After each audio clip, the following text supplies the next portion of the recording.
Good morning, everyone, and welcome to another episode of FPC Radio Live. That's right, I'm back home.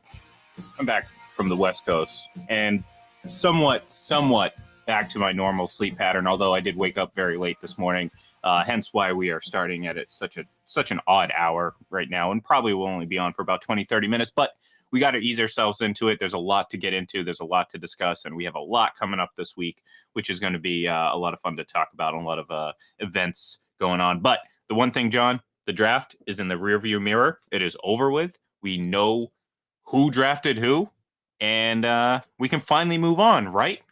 Right, John? We can move on from the draft? I've moved on, but yeah, I mean, obviously we know that the draft is what it is. And, you know, the thing that I've noticed about the draft, it's its own cottage industry, right? You've got people that this is what they do year round, analyzing players and doing all of this stuff. So it's a lot bigger than it's ever been. It gets bigger every single year. Heck, the ratings are higher than NBA playoff games. I mean, more people watch the NFL draft where someone comes up and announces a name that most people don't even know who the hell the guy is, than watching a playoff game, whether it be, you know, Golden State's thrilling win over Memphis yesterday or the Celtics' frustrating loss to Milwaukee. Not that the draft was going on yesterday, but you get my point. Yeah. It outdraws the NBA playoffs, which is kind of mind-blowing. But yeah, it's now in the rearview mirror. And really, you revisit this in 3 years. 3 years from now, you go, okay, that was a really good draft. This guy that was picked in the fourth round turned out better than we thought. Maybe the guy in the first round's not as good as we thought he'd be, and you evaluate at that point. For people to get all bent out of shape either way is kind of laughable. But again, it's a cottage industry, so this is what people do. And, you know, to be important, to feel important, you have to throw yourself into the discussion. Well, the unfortunate thing, though, John, it seems to have created this echo chamber of sorts among a handful of quote-unquote analysis, and whether, you know, you want to include, you know, analytical guys or whatever, but there's this obsession with the quote-unquote consensus board, and by that I still don't know what that is, considering there is just an infinite number of mock drafts from an infinite number of quote-unquote experts. So I don't understand how or where you determine there's a consensus board, but this obsession or this need to blindly just trust I mean, it's a sickening cycle, John. Like, you know, so people will come up and we're obviously talking about the Cole Strange pick from the Patriots. It's strange, Ben Folin, not strong, strange. If you're gonna criticize the guy, at least get the name right. I mean, it's been 6 days. Like, anyways, there's this community where it's just the cycle of confirmation between them all. It's like, oh, look, this person agrees with me, so I was right. Well, no, you're just seeking out the same type of people that you are, i.e. ones that apparently think Mel Kiper's top consensus board is just perfect, even though, I mean, the guy had Malik Willis going 20th overall. No one criticizes him for that, but he called Cole Strange a reach. So you know what? Ben Volin's going to jump on it or you know, name any sort of Boston media member that plays by the same shtick, and it's just this echo chamber where they're just speaking to each other, but it creates this, like, you know, oh, hey, you know, in league circles or the way he worded it was universally panned. Well, universally panned where? Within your own confined little circle? Well, yeah, because you all think alike. And by think alike, I mean you have the inability to actually evaluate and judge film. So you know what you do? You latch onto an easy narrative and you keep beating a dead horse, and that's exactly what Ben Volin's doing. And it's I know I'm calling him out by name, but you know what? It doesn't matter to me. I don't care, because I believe that it's just doing a disservice to this entire coverage, because it's lazy and it clearly shows you. And I mean, again, the guy can't even get the guy's name right. So why would I believe anything that he says about the talent that the player has? Because I don't know. It's frustrating, because it's turning this event into just this toxic reaction this reaction. You know, everyone has to have a reaction. And it's like, you know, it has to be bad, or it has to be intense, or, you know, it has to be this pick. Well, guess what? Like you said, no one knows. You're making educated guesses. And trust me, the coaching staffs, the scouts that actually go and evaluate and judge and grade these players, I don't care. I don't think a single one of them cares what Mel Kiper thinks. Like, Mhm. does anyone sit in a meeting room and say, "Okay, we got the latest Mel Kiper draft. Let's evaluate our talent evaluations"? No, they're like, "Look at this ridiculousness from Mel Kiper. He has no idea what the hell we're actually thinking," and that's what it is. And here we are giving more credibility to John Doe that works at some random blog but happens to have a blue check mark. But since he had him on his big board in the third round, well, it's obviously a reach and a bad pick. Well, no. Mhm. If the kid's talented, it fills a hole. Well, guess what? It was a good pick. Now, 3 years from now, like you said, we'll have a better idea of how to judge the player. But like, just look no further than some of Mel Kiper's glowing reviews of the drafts of, say, and I'm going to use this team as an example because it's kind of the exact opposite. The Ravens. I saw Mhm. John. I saw, and I'm not going to name names here, but I saw someone, not just one person. I mean, this has been kind of like the common theme. If you read Peter King's article today, first of all, I'm sorry. Second of all, he goes in great length praising the Ravens because everyone loves the Ravens because they've been the best drafting team over the last 20 years. Well, guess what, John? When's the last time they won a playoff game? It's been a while. 10 It has to go years. back to Or yeah, I'm because sorry, I'm they won sorry. one. I'm sorry. Let me rephrase that. When's the last time they've actually won a game and got past the divisional round of the playoffs? 10 years ago. Yeah, it would be the year they won the Super Bowl. I will say this, and you're the biggest Brady fan I know, and Mhm. I'm not too far behind you, right? I mean, I know Mhm. you don't think that. Even family members think I don't like Tom Brady. I'm like, listen to what I have to say. I think he's the greatest quarterback ever. I wonder in the last 20 years if you would put Tom Brady on the Baltimore Ravens, how many Super Bowls they'd have. Oh, they'd probably They'd have have more. 6 Well, look, I probably. mean, look, I think I don't think this is necessarily just a like. I agree with you because again, having quarterback to me is the most important. I think the problem I have with the with the praise of the Ravens is that they don't necessarily hit. I mean, I'm going through and reading some of the I mean, they just traded away Marquise Brown, the number one wide receiver they picked just a few seasons ago. Not to mention Which all I the thought was a good trade. I thought that was a which great trade. no, that look, I that's was a good shocked. trade and Yeah. probably a bad example. Not a great example, but just No, but they moved on from him. Yeah. they moved on. Which Yep. again, if you listen to some of these draft experts, you'd say, "Oh wow, this is the greatest draft in the history of drafts ever." But what does it amount to? 9-7. Well, at the same time, you also have a ton of players on that list that didn't pan out.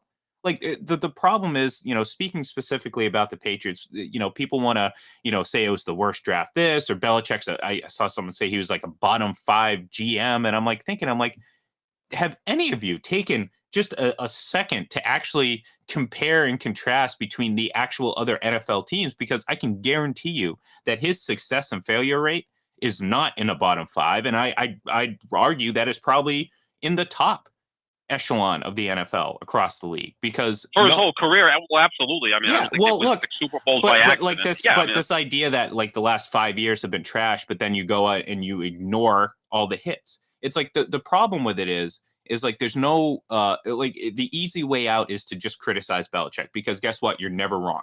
You can sit there and harp on these picks, and we see it. There's a handful of media members within Boston that's their shtick. That's what they do, and right. that's all they know, and it exposes ability to actually judge and evaluate talent.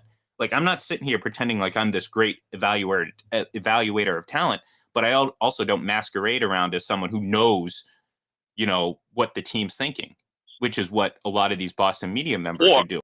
what the player is. And Yeah, I go to exactly. guys that actually do this, like my friend John Saranitas, Yep. Dr. Football. He knows more of this than any person I've ever met. I think I'd put him up against anyone because he's coached and played football and he's very analytical about this. He liked the pick. He thinks it's going to be a good Yeah. fit for the Patriots, what they do on offense.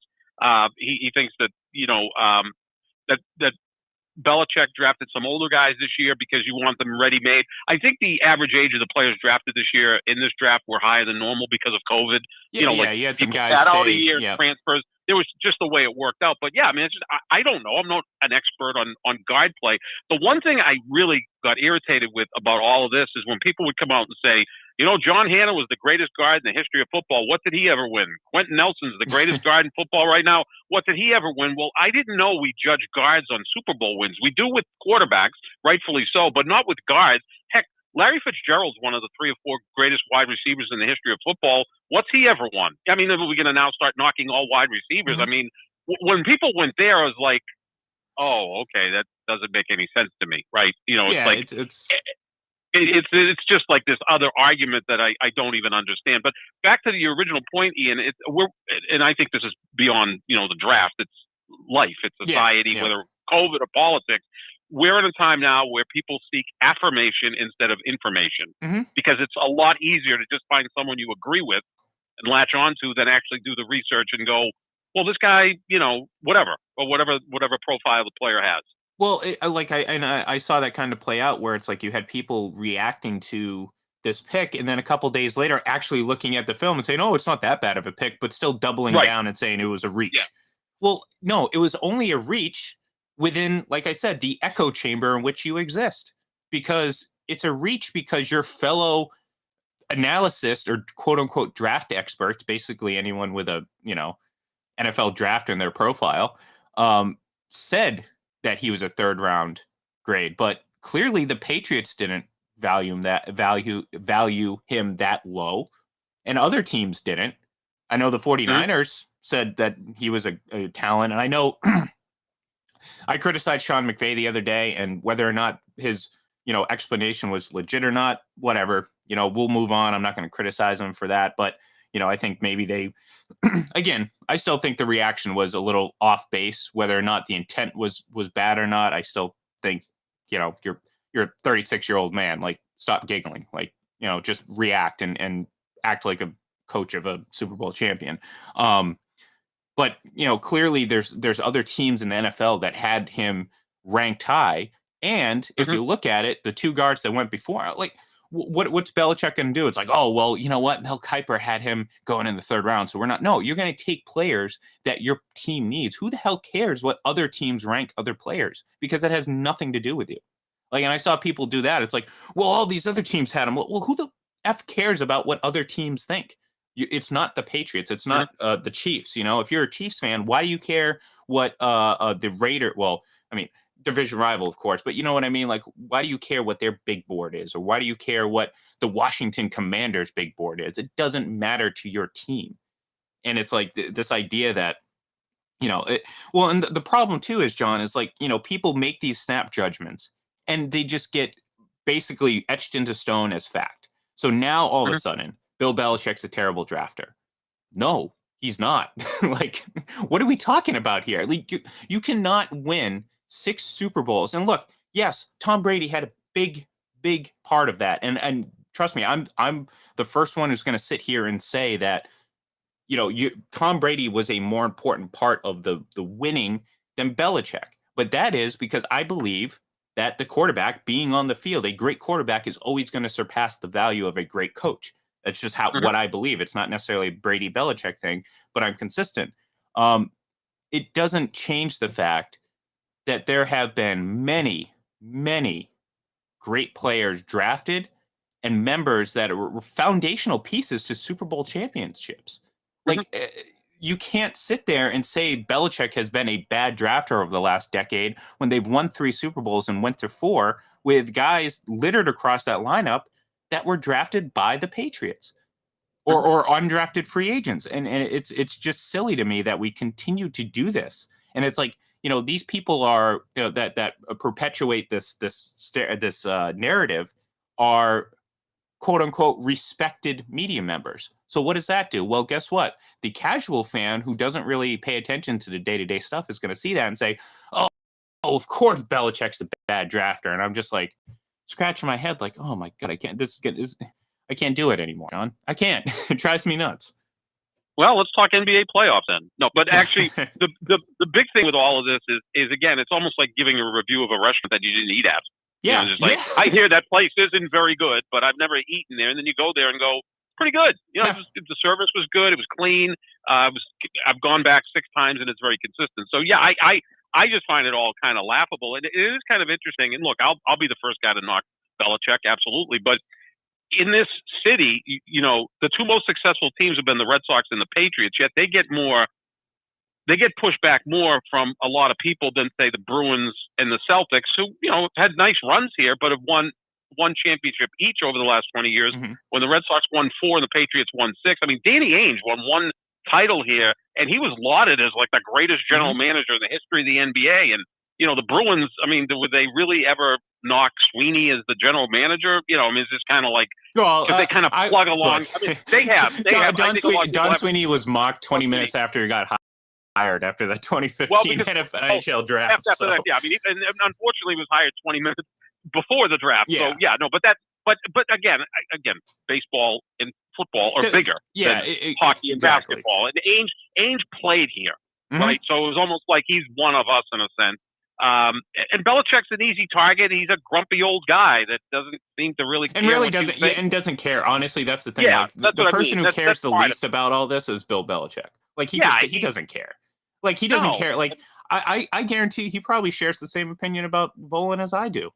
I mean, he probably, these people read that, like, you see the reaction from teams and players, and that's the one really great thing about the access to the players now is like there is becoming more of a habit of calling out BS like that, like calling out things of that nature. And look, you can tell very quickly who did the work and who didn't, because the folks that were running to Twitter to, you know, latch on to the whole, oh, it was a massive reach, the biggest reach ever, Right. Well, it's obvious that they didn't do the work, because, you know, it wasn't that long after that do the film study. You know, the really good reporters and analysts there actually came out. It's like, no, look at this. And again, you look at the pattern, and guess what? All these, Cole Strong was a huge reach. Or Cole Strange, Jesus! I mean, now Ben Volan's got me doing it. I'm literally looking at his tweet right now, so I will blame him fully for that. Well, for me, just the other thing too is I was calling Curtis Strange the golfer, so you know. Yeah, well, no, I mean, look, you're the NFL beat writer or lead writer for the NFL. Get it right. Like, I mean, if you're gonna sit there and criticize a player or call this guy a bust on his like biggest, like, I mean, Devin McCourty came out and said it, and he was right. Like, Albert Breer ripped Devin McCourty when he was picked. Yep. And guess what? Devin McCourty, 13 years later, one of the best Patriot draft picks of all time. And it's like, you don't win Super Bowls without Devin McCourty. I mean, hell, Devin McCourty was so good, you went out and got his exact replica and won a Super Bowl. Yeah, that's like, pretty good, right? Get his twin, yeah. So it's like, I mean, who cares about these knee-jerk reactions from guys that Brady doesn't have a twin. That would be right? That'd be great.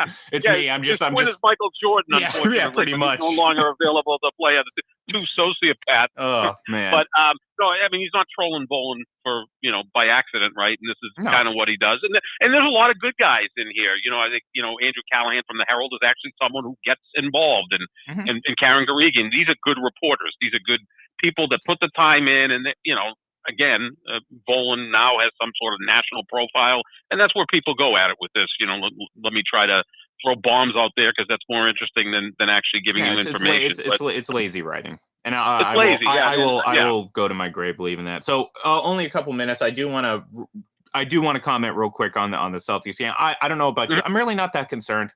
I honestly look at yesterday and I just thought that was just a bad game. Like I look at the cold shooting from Jaylen Brown and obviously Jason Tatum early. Jason obviously started to hit some threes there late, but I thought it was a bad game. You know what I mean? Like sometimes you just play poorly. Like I don't think this is an indicator of any sort of deep-seated issue. Now, please correct me if I'm wrong. If you saw something different, I'm more than that. The only problem is that I think Milwaukee makes you shoot poorly because they play elite defense. You're coming off a series against Brooklyn with no resistance from the Nets. Now you've got Milwaukee, which is a real team led by a real leader in Giannis, who, you know, now people are finally coming along that he's the best player in basketball. And now the new thing is to just not quite honor him with that. They say he's the best two-way player in basketball. Well, that's pretty good because he's elite on the defensive end. We saw that yesterday. The thing with the Celtics is, again, this is like a new series. You know, talk about going from It's like if in the NFL playoffs you went from this like bruising physical team in the divisional round to this finesse team the next round. Maybe the first quarter you're like, whoa, this is different than last week's game. So there's going to be an adjustment from that. They had better win tomorrow night, though, get this series back even, because if you're down 0-2 and Milwaukee has home court advantage and you're going back to games 3 and 4 Milwaukee, that's going to be tough. Brown is going to have to be better. Tatum's going to have to be better. I think Milwaukee forced a lot of those issues, though, because they played pressure defense, got the Celtics out of rhythm a little bit. I may be the only person, and I think me and maybe Brian Scalabrine, I didn't really have a problem with the 53-point attempts, because that's what Milwaukee forces you to do. They hit 18 of them, which is 36%, which is, it's okay. They were 10 for 34 from 2 points. On 2-point shots, which is 29%. They just couldn't get to the rim. So again, and Milwaukee has great rim protection. So you clean that up, you'll be right there. I would say this. I'm not necessarily down on the attempts. I think the timing was not right. Like gotcha. I felt like there were times where, look, this game was really fairly close for a good chunk of it, and I felt like instead of hucking up 3, especially, look, I mean, a guy like Peyton Pritchard, I mean, I was about ready to start the Peyton Pritchard fan club. I think he just, he had a bad game. I'm not, he had some good looks and he was just off. So to me, I'm not going to sit there and criticize the guy for it. Oh, the kid. I mean, he's younger, much younger than I am. So yeah, he's a kid. You're all kids to me. Yeah. Well, thank you. I appreciate that. But yeah, I'm not look, it was a bad game on his part, but I think unfortunately, and this is a bad habit the Celtics get into, and I think a lot of teams nowadays do, is that, yes, hucking up threes and hitting threes are going to close the gap a lot more, but sometimes it's smarter basketball just to get points. Get to the, and yes, I know Milwaukee was certainly making it tougher for them, but, sometimes the Celtics can, their heads can get scrambled a bit. And let's face it, you're going to have to stay focused when going up against the team. Like, yes, Giannis is great, but, outside of Milwaukee, let's face it, the guy gets away with a lot. I mean, the fact that, sure. Like, I mean, first of all, especially when Scott Foster is on the court. Let's just put it that way. But, you're sitting there, you're watching. Let's go to that foul that I think it was his third foul, where he basically dropped his shoulder and charged into Jason Tatum. That was after. He does that a lot. Yeah, he does that a lot. And he did that twice on that one sequence and didn't get called until the second time. And it's like, right. Look, you can't just allow that to happen, because then you're dictating the game. Now, I don't think much was going to change, because I think the Celtics were just off, and even that situations like that, if they're playing their game, they can overcome disadvantages like that, because let's face it, that's how it is. Like, I know Jan and people put it I saw a couple people tweet this, and this kind of sums it up. It's like, everyone, Giannis is a great player, okay? But there is I'm not going to say dirty, because I think that involves quite. There's an edge to him that pushes the limit, and often, a good amount of times it does go over the limit. He just doesn't get penalized for it. But the reason why, and this is someone I'm somewhat quoting someone's tweet here, because he'll go out and do these things and then go up on in front of camera and says he likes pudding or something like that, something corny. Well, he's so likable. He's so likable. Well, part of it. Look, I mean, it's smart on his part to play this game, like, because he gets out on the court, and it's like, it's frustrating to watch as someone who's a team's going up against it, because it's like, obviously he's going to have the size advantage on people, but like, throwing elbows and really being physical and getting frustrated, and it's like, look. The guy literally shoved Marcus Smart to the ground at one point, like 2 hands pushed to the ground, and didn't get called. Like, I don't care what team that's a foul. And then it's like, you get Bucks fans today complaining about Marcus Smart boxing him out and putting his arm around his like leg, and barely, not even pulling on him. Like, oh, Marcus Smart is a dirty player. No, it's like, look, if you're gonna call Marcus Smart a dirty player, why don't you look in the mirror and start with Giannis? Because like, if Marcus Smart is a dirty player, and I'd reckon that Giannis would be plays as well. With an edge, which I think is one of the reasons he is the best player, because you don't see Durant do that, or LeBron generally don't do that. He plays with more of an edge. He's more tenacious and ferocious than the other superstars in the league. So, but that also has a need for some leniency from the officials, and I think he gets that. Mm-hmm. Like, I mean, like, yeah, Yeah, Moses Malone was the same way. I know it's an old reference, but Moses Malone never fouled out of games. Although the Celtics did get him in foul trouble yesterday. He got his fourth foul with 3:37 left in the third quarter. Again, I mean, trust me, they didn't want to call the like. Look, I mean, I was just talking about the third foul. I mean, like you could have called it easily on that first part of that play. Well, but my point was he went to the bench, and the Celtics never made Milwaukee pay for that. And I think that was where the game was. That's where you have to take advantage. He goes to the bench. Milwaukee's up 6. When he comes back to start the fourth quarter, Milwaukee's up 8. They actually outscored the Celtics by 2 points when he was on the bench. That to me was the game, because that's where the Celtics should have gotten the thing even going into the fourth quarter. Now all of a sudden you've got 12 minutes left on even terrain and you're at home, so maybe you pull that one out. So yeah, but he's Dwayne Wade was the same way. Dwayne Wade was also a very dirty player. John Stockton, Karl Malone, and again all superstar players. And I think Giannis a little bit gets away with it from even the media because he's so damn likable, right? And Dwayne Wade was like I said, I mean, that's a very it up pretty well. Yeah, I mean, look, I think he knows what he's doing. Like that's what I say when he gets up on camera and does his like has his like corny like jokes. Everyone's like, okay, haha. Let's not forget that you shoved a guy that's half your size to the ground and didn't get called for. You know what I mean? Like.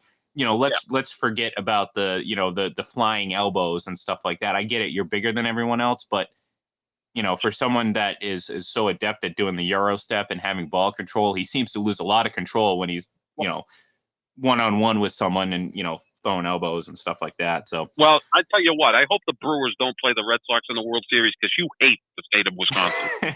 You feud with everybody in Wisconsin. Well, no. Look, I mean, look. Good thing they don't have an NHL team, or else you'd really be going crazy. No offense, but like, I mean, it's cold up in Wisconsin. I live down in Florida. It's the exact opposite here. It is right, yeah. But no, it'll be interesting. Like I said, I mean, I agree with you though. Like, regardless of how you view the officiating or everything like that, the Celtics lost because of how they played. And having with all that said, they had that opportunity to come back, but they didn't. They didn't take advantage of it. And look, I mean, that's why I think like yes, you're sitting there and saying no doubt about it. Milwaukee did a lot to frustrate the Celtics. But I think at the end of the day, even that type of frustration is usually overcome by the Celtics because they're a really good team. I just think they had a really off night. And look, I mean, they swept their first round opponent. Milwaukee was in a 6-game series. They had just played the other. There's a little bit of that in that situation. Yeah. And to me, I think I look at it like, okay, they're going to come out, they're going to play their game and take advantage of the Chris Middleton less. Bucks in game 2, and then things are going to kind of get back into the rhythm, and we're going to have a series here. So, but that's going to do it for us here today. We actually went over a little bit because we started so late, but we will be back throughout the week, and we're actually going to have some full episodes as we kind of really dive into the playoffs in the NBA, and Stanley Cup playoffs begin tonight, especially if you're a Bruins fan. That gets kicked off today. So it's going to be pretty fun. So give us a follow on Twitter at FPC Radio Live. I'm at IGLEN31. And of course, give John a follow at JohnSap25. He has one of those fancy blue check marks I always like to mention, but I do not include him with my criticism of those said check marks. So yeah, anyways, have a great day, folks. And